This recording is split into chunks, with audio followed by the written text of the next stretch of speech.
Good morning, everybody. Welcome to the first lecture on Hasan's style of accountability. Today, we'll be learning from Hasan, probably one of the best people out there to learn about how to skate responsibility for your own actions. We're going to learn how to do it just like the pros. If you're unaware, the past couple of days, there's been a little bit of a controversy going around some of the people in Hasan's orbit. I have no pity at all for any fucking soldiers. I will never have any fucking pity for any fucking soldiers. U.S. military? Boo fucking who? I hope you get PTSD. The U.S. military that are like, yeah, like, you know, I did this back then, but now I know it's wrong. Like, I'm changed. Like, fuck imperialism. Fuck this. You don't deserve the PTSD. But like any other motherfucker, you're joining them. You're like, oh my god, I want my fucking Camaro, no student loans. Fuck you. I hope you get PTSD. And I hope you get no health insurance when you get back into fucking America. The next person is one of my favorite people. Klein. I told you guys to clap. This is a good reaction. That was a good one. That's good. All right. Turn that up. Turn giraffes. We all know where this is going. Okay. I'm like, I'm getting audience in, but they're like, you know, fuck what you guys had to say. Dude, where's the, you guys are missing a category for Zionist. That was a joke. That was just a joke in my Denums. Whoa. Well, obviously it's Love Sabra, right? Yeah. It has to be. That's easy. That's Definitely Love Sabra. All right, so there he goes. Are we being messy? Yes. You put him as number. Yeah, I'm our so third scared. choice. They're honestly Dude, keeping Capri's on the gonna ball. have anxiety about this. And as a result, 4 of Hasan's fellow working class heroes were banned for at least 30 days from the Twitch platform for violating their TOS. Now, a lot of this has stemmed from Klein of H3H3. He has been a little upset, I think is a fair way to put it, at some of the things that Hasan and some of the members of Hasan's community have been saying. Take a look. Now, I felt I did a pretty good job of highlighting how Hasan and other members of his community, streamers, have enabled anti-Semitism. And essentially, they're obviously not very receptive. This is the audience capture that he's under. He can't deviate from a single point because he knows he'll get shit. He can't say that the rapes happened because he'll be eaten alive by his audience. How does that benefit your cause? And in fact, the opposite, he laughs. So yeah, it's fucking gross. Now that we have the background out of the way, let's take a look at some of the tips that we can learn from Hasan on how to skirt accountability. Number 1, discredit all criticism as right-wing. Except plenty of people do, okay? Steven Crowder, Ben Shapiro, Tucker Carlson, Fox News. Anytime anybody ever criticizes you, you always compare them to the worst of the right wing. Just like this.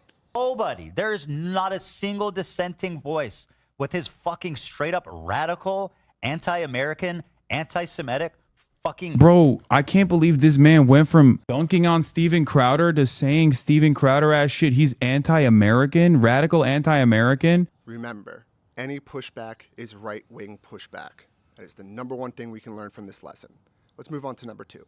But there's no... What's crazy is there's nobody on the entire platform to call him out. Nobody. They've all been banned. They've all been banned. Yeah, I know. Yeah. Yeah, Destiny should be unbanned so he can call me out is a crazy take. I said there's no dissenting voices, and he said Destiny should be unbanned is a crazy take. At what point did I say that? No matter who criticizes you, always tie it back to somebody that your community hates. That way, instead of having your community actually go and look at what the person was saying, they'll just assume that whatever they're saying is the same thing that the people you hate say, so you don't even have to look at it. You already know it's bad right off the gate. Number 3, over the past couple of days, Ethan has released a few videos where he goes into great detail about issues that he has with Hasan and the rest of his community. Now, what does Hasan do? Does he try and watch a couple of these videos and address Ethan's claims point by point?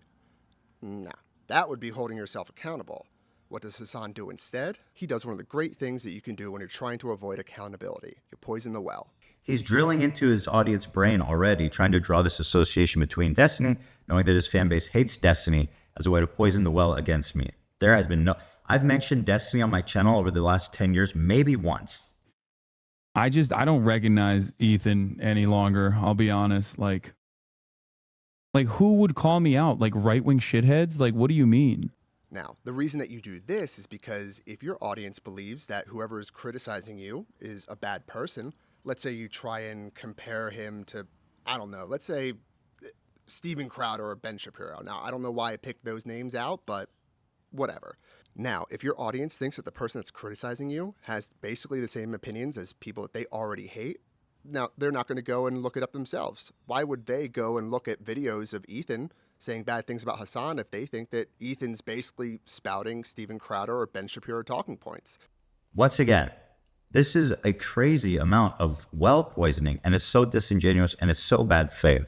I hope it's clear to everybody just how bad faith this is right now and how desperately he's trying not to respond to any of the actual criticism that I've made.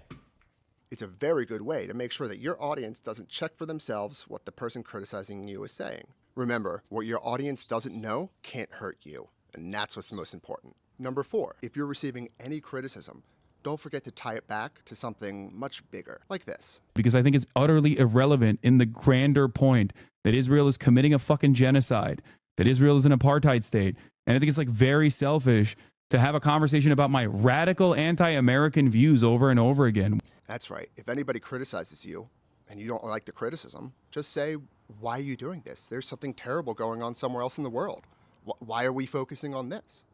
And last but certainly not least, if all else fails, just gaslight him and call him crazy. Yeah, I know. Yeah. Yeah, Destiny should be unbanned so he can call me out is a crazy take. There's only one guy I think he means, and that's Destiny, which is crazy. What a silly, sad, pathetic state of affairs, dude. Jesus Christ.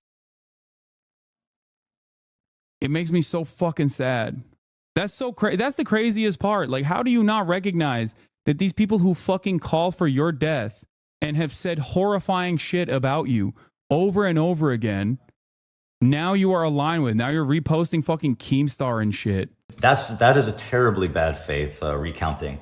What happened in that case is that Frogan and her friends were trying to blame the harassment she was getting on me, even though it was quite obviously from people responding to her telling vets that they deserve to get PTSD. And that's it today, folks, on how to skirt responsibility and accountability, just like Hasan Piker. Take these lessons with you, use them in your day-to-day. I'm sure everyone will like you.